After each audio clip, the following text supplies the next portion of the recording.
Bienvenue sur le chemin d'Emmaüs, alors qu'on va regarder l'histoire de Joseph. Donc, première partie.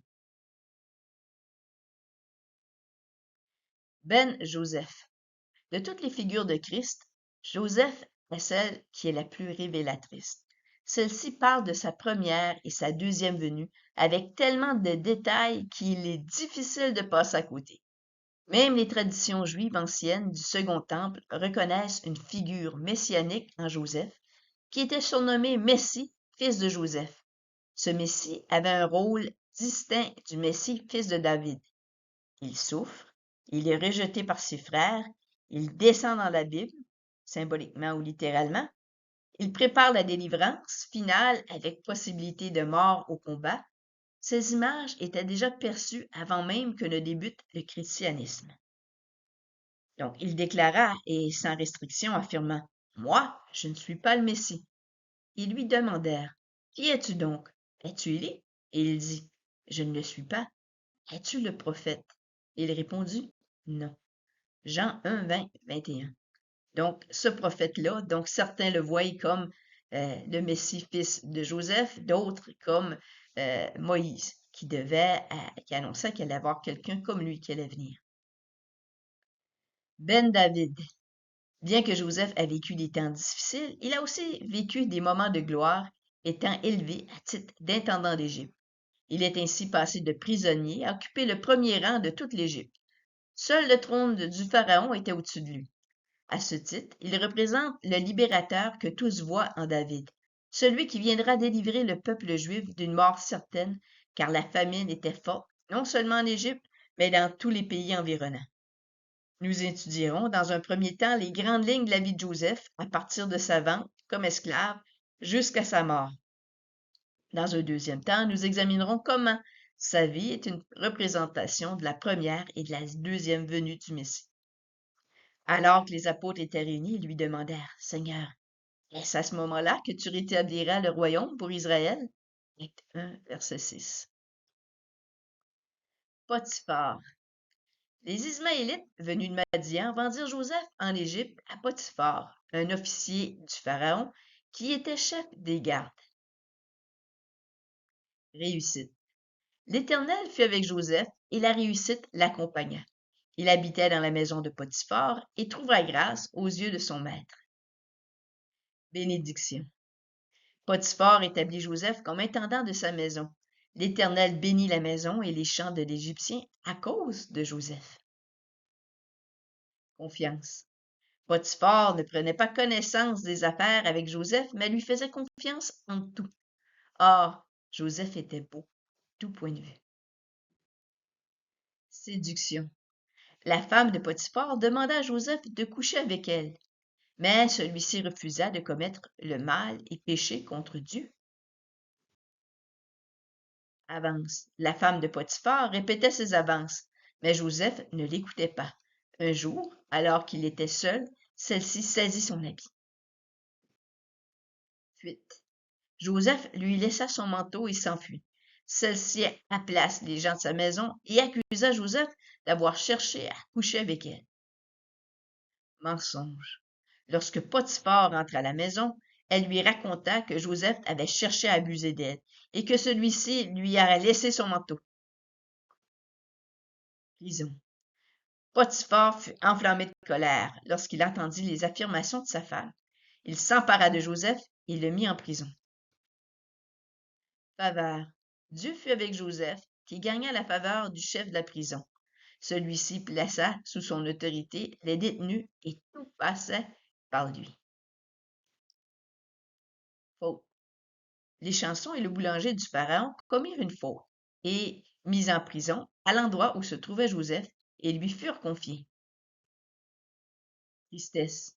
Après un certain temps, les chansons et le boulanger firent tous deux un rêve au cours d'une même nuit. Joseph vint les voir le matin, et ils sont tristes. Rêve. Joseph leur demande: Pourquoi avez-vous mauvaise mine? Ils répondirent: Nous avons fait chacun un rêve et n'avons pas l'explication. Les chansons. Les chansons racontent son rêve. Il y avait un sceptre portant 3 sarments qui se sont développés pour donner des raisins mûrs. Raisin. Les chansons pressa le raisin dans la coupe du pharaon et remit la coupe au pharaon. Joseph lui fournit l'explication. Rétabli. Les 3 serments sont 3 jours. Dans 3 jours, tu mettras la coupe dans la main du pharaon comme tu en avais l'habitude. Souvenir. Joseph lui demanda de se souvenir de lui lorsqu'il sera rétabli dans ses fonctions, car il n'avait rien fait qui mérite la prison. Boulanger. Le boulanger raconte son rêve. Il avait 3 corbeilles de pain et de plats cuits au four sur sa tête pour le pharaon, et les oiseaux mangeaient le pain. Joseph expliqua que les 3 corbeilles sont 3 jours. Dans 3 jours, le pharaon le fera prendre à un bois, et les oiseaux le mangeront. Accompli.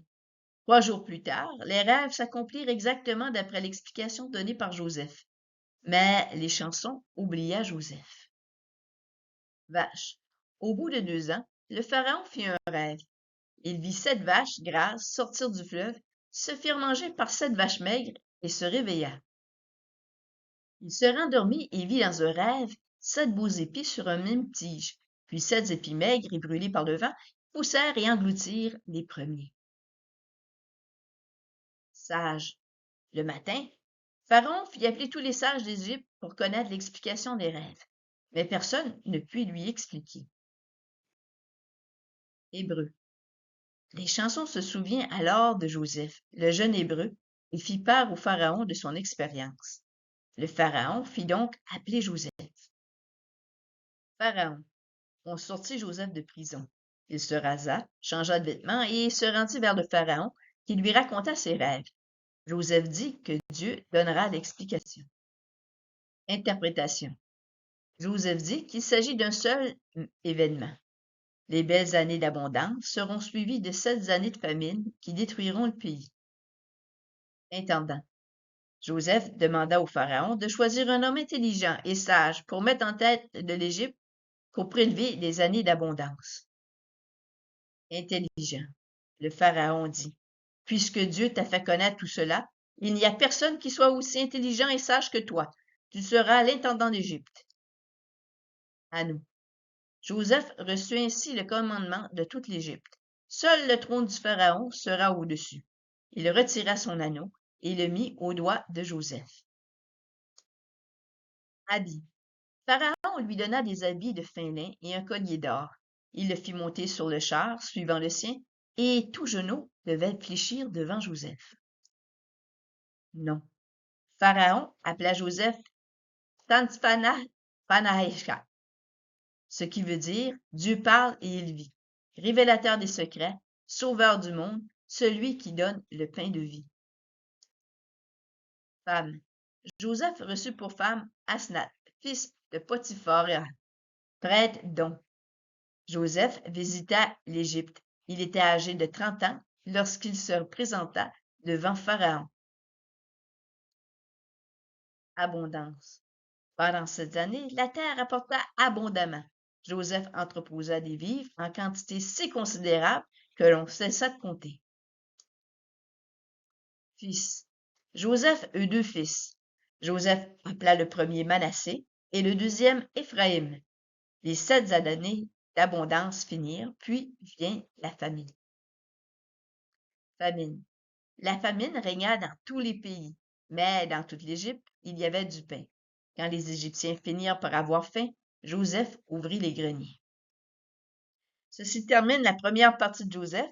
On continue dans la prochaine vidéo avec la deuxième partie de la vie de Joseph. À bientôt!